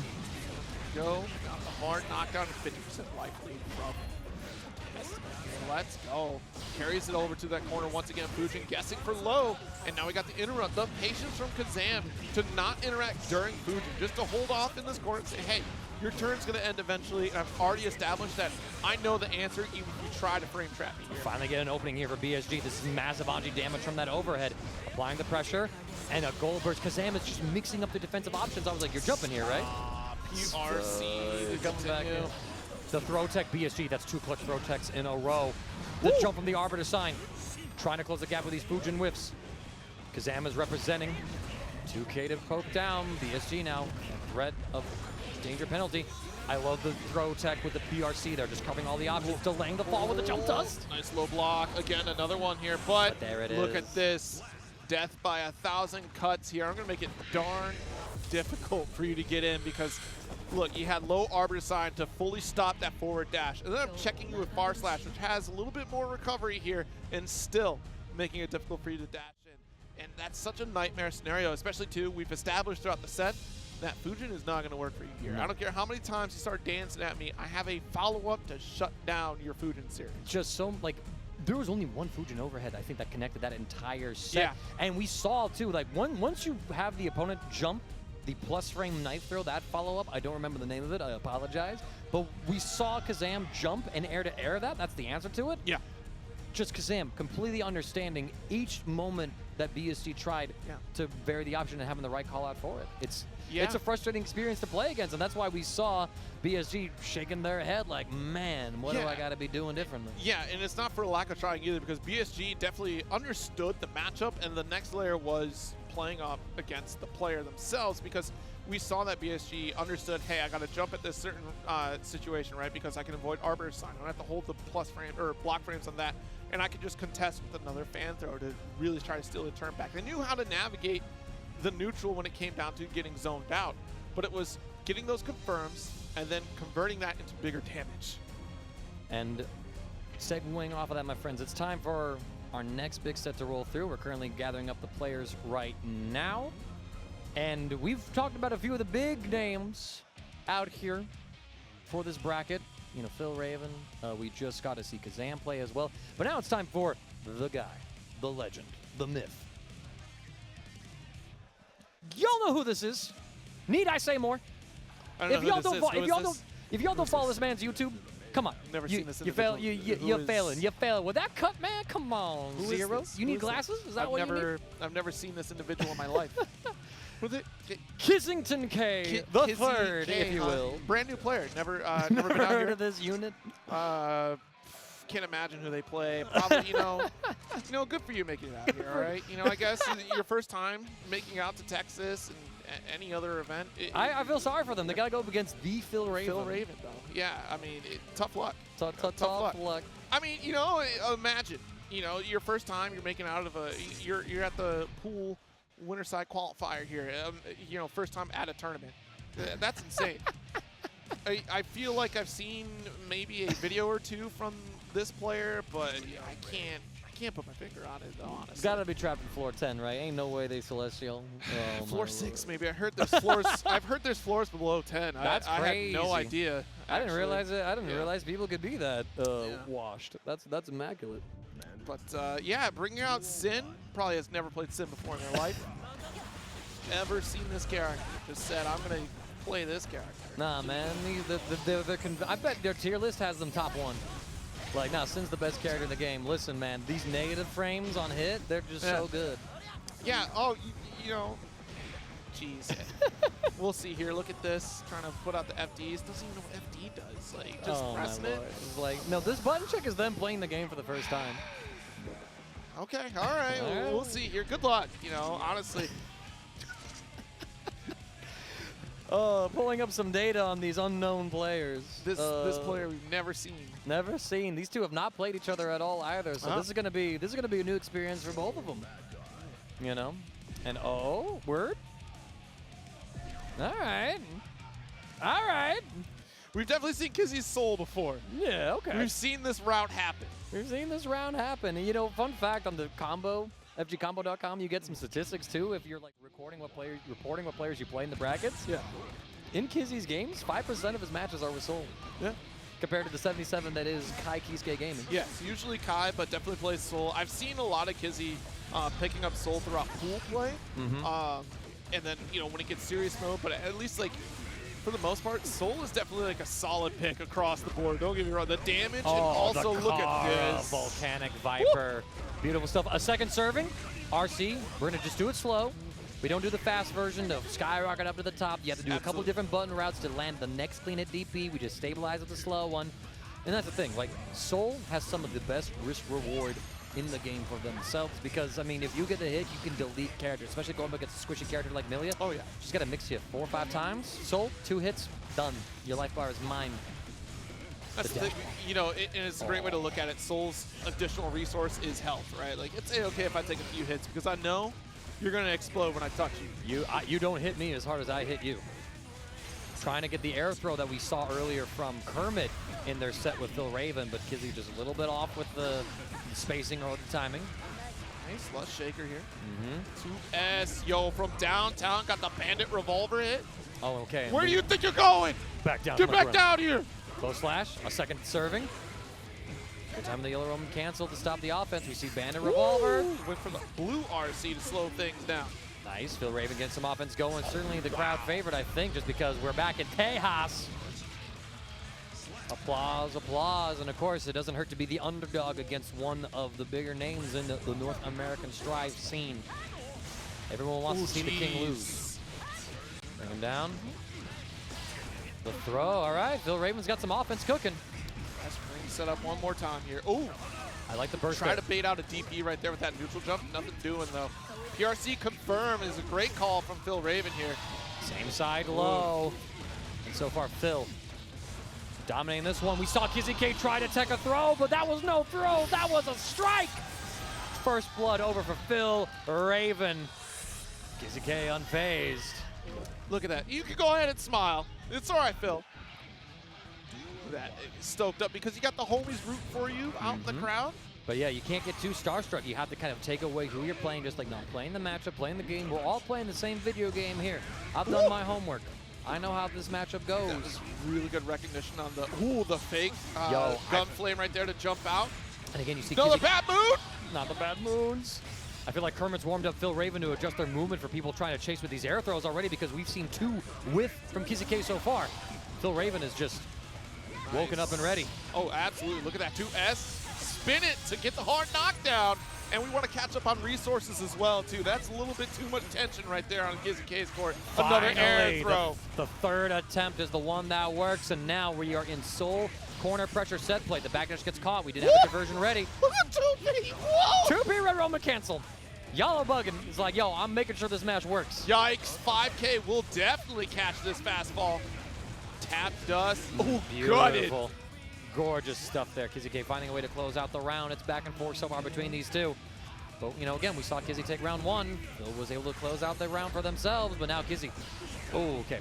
Feel like that was a little bit of a misrouting, trying to get like the OGG 6 heavy slash, but that gives up a lot of your plus frames because of the recovery that's been added to that move. What a challenge. Does not have a conversion for the wall, however. And now Phil gets to play their game.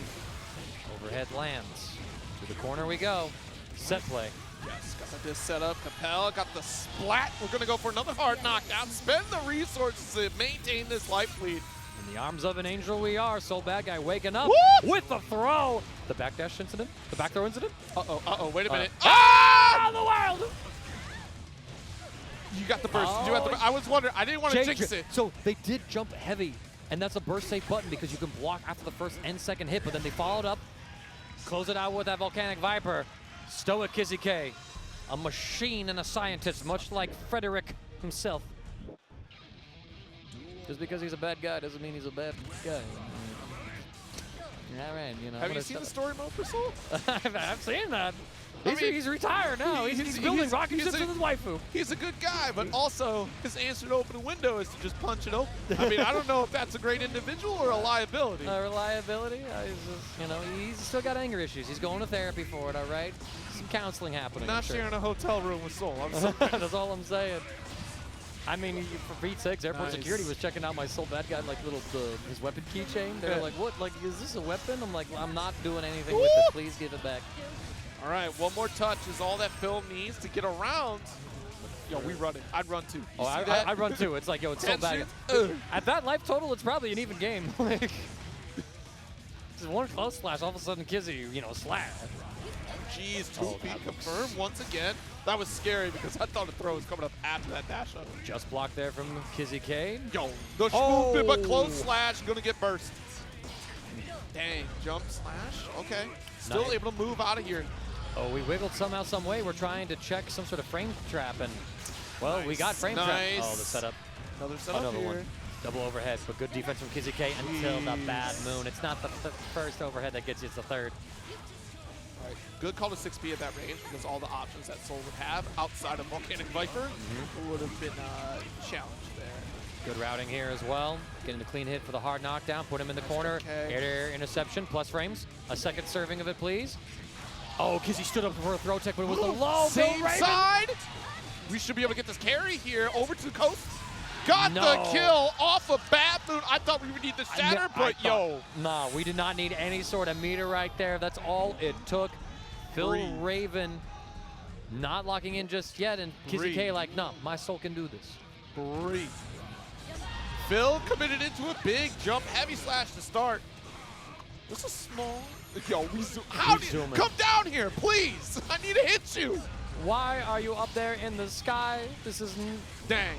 DP, I'm in the corner. Nah, take to the sky. 420 was yesterday while you were mile high. Here we go. Good blocks and that's massive. But the misrouting from Kizzie K. 5K into success is not a Gatling option that works on combo anymore unless the enemy character is crouching. That cost Kizzie K that damage right there in the moment. Still able to stabilize in the following situations. Red RC finishes it.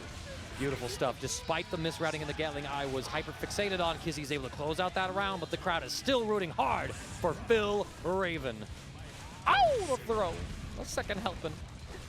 Good back dash, the JH. Oh my goodness. This is big. This is big. Gets a clean hit. Indeed. Stand up for me, please. Another one. Throw. Yo, second verse, same as the first. I swear to God. Phil did too. Phil did too. That's why you saw Zippy. Phil was like, you're not doing this to me. No. Not on my home turf. Not in front of my audience, Kizzie K. No slash. Hair car. The wall. Kizzie just needs one more blow. A throw will do it. Or that.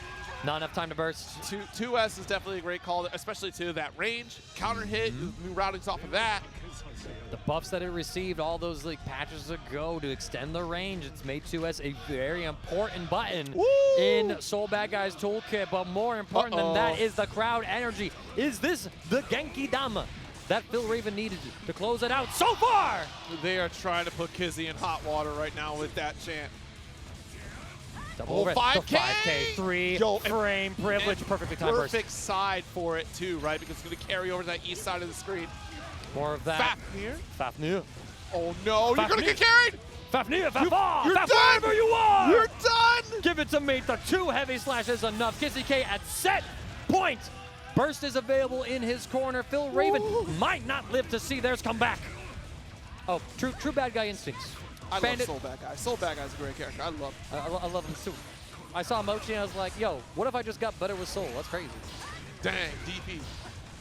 Volcanic Viper, that's crazy. It's an enthusiast. Shout out to that crossword puzzle where that was the hint for Soul. Volcanic Viper enthusiast. Yo, he ran deep. I'm coming for you. No, you ain't, please. Like, leave me alone. I do not consent.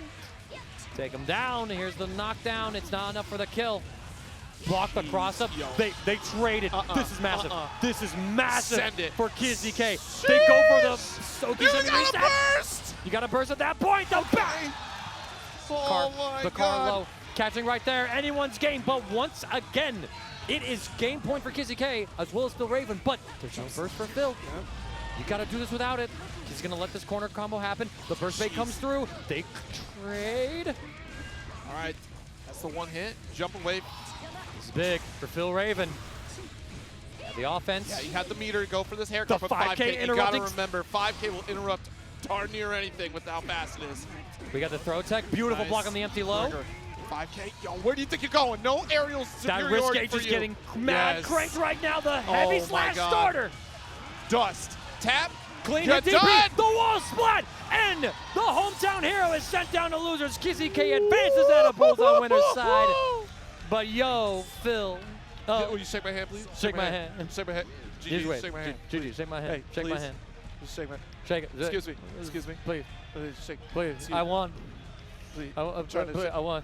I won. Please. Give it to me. Yo, I'll talk dirty on you on YouTube if you don't. Like. Can you please shake my hand? I'm trying to just shake. Good GG. Yep. No, but great set. Soul Bad Guy is such a fun character. You know, like if I ever need a reminder about how good Guilty Gear is, I watch a Soul Bad Guy set because it's so much fun. It's so much fun. The creativity you can have with just the buku damage this character can do. Oh my goodness. But a great showing still from Phil, and the energy in the crowd for Phil as well, because that was a strong run. Unrivaled, unmatched, and that is just the beginning of the Guilty Gear Strive bracket and the conclusion of our first wave of pools, my friends. It's our time to skedaddle on. In fact, I gotta go play in my pool right after this, so root for me. I'm gonna be doing my Soul Bad Guy own play. We'll see how far that goes. Do not go anywhere, my friends. Texas Showdown continues here with more Guilty Gear Strive action coming your way. CD Mangaka. Zero. Peace out, y'all. Later days.